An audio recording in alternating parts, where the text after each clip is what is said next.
Hello అండి, welcome to Aishu vlogs. Welcome to one more vlogs. అందరూ ఎలా ఉన్నారు? బాగున్నారా? మన ఛానల్ని ఎవరైనా కొత్తగా చూస్తే సబ్స్క్రైబ్ చేసుకోండి. మనకి వీక్లో ఎన్ని రోజులున్నా సరే ఫ్రైడే అనేది ఇంట్లో ఆడవాళ్ళకి చాలా స్పెషల్ కదా. అదే ఫ్రైడే రోజున నేను ఏం చేస్తాననేది ఈ వీడియోలో చూపిస్తాను. మార్నింగ్ లేవగానే ఇల్లు మొత్తం శుభ్రంగా మాప్ పెట్టేసుకుంటానండి, క్లీన్ చేసేసుకుంటా. తర్వాత నేను కూడా ఫ్రెష్ అయిపోతాను. తర్వాత గడపలకి మొత్తం ముగ్గేసి బొట్లు పెట్టేసుకుంటాను. తర్వాత తులసమ్మ దగ్గర కూడా శుభ్రం చేసుకొని పసుపు రాసుకొని ముగ్గు పెట్టుకుంటానండి. ఇంట్లో తులసి చెట్టు ఉంటే పాజిటివ్ ఎనర్జీ అంటారంట కదా, అది నేను కూడా బిలీవ్ చేస్తాను. మీలో ఎంతమంది తులసి మొక్కను పెట్టుకుంటారో చెప్పండి. నెక్స్ట్ అయితే పూజ చేసేసుకుంటానండి. వీక్లో ఏ రోజు చేసినా చేయకపోయినా సరే ఫ్రైడే సాటర్డే మాత్రం ఖచ్చితంగా చేసుకుంటాను. ఇంట్లో పూజ చేసుకుంటే అదొక పాజిటివ్ ఎనర్జీ వస్తుంది, నాకెందుకో పీస్ఫుల్గా అనిపిస్తుంది మైండ్ అంతా. అందుకోసమే ఇంకా పూజ మొత్తం చేసేసుకుంటాను.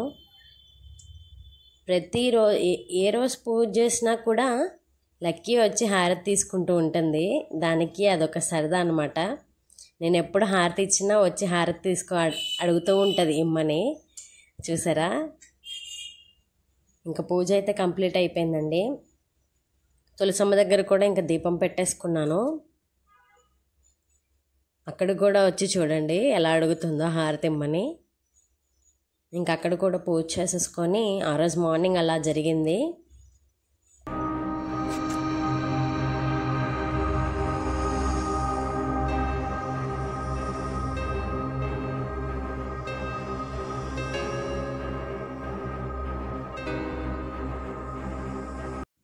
తర్వాత ఇంక మొత్తం సాంబ్రాణి వేసుకుంటానండి ఇల్లు మొత్తం.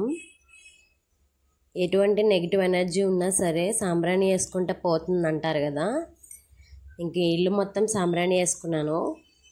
ఈవినింగ్ వచ్చేసి దేవిచౌక్లో ఉన్న అమ్మవారి టెంపుల్కి వెళ్ళామండి, నేను మా హస్బెండ్. కరెక్ట్గా మేము వెళ్ళే టైంకి హారతి ఇస్తున్నారు. మాతో పాటు మీరు కూడా చూసేయండి.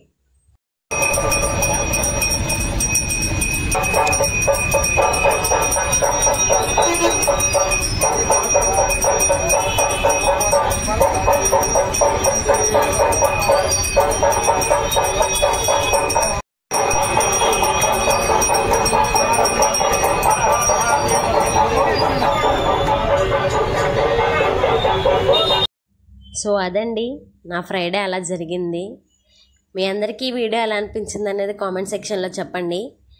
అలాగే మన ఛానల్ని సబ్స్క్రైబ్ చేసుకోవడం మర్చిపోవద్దు.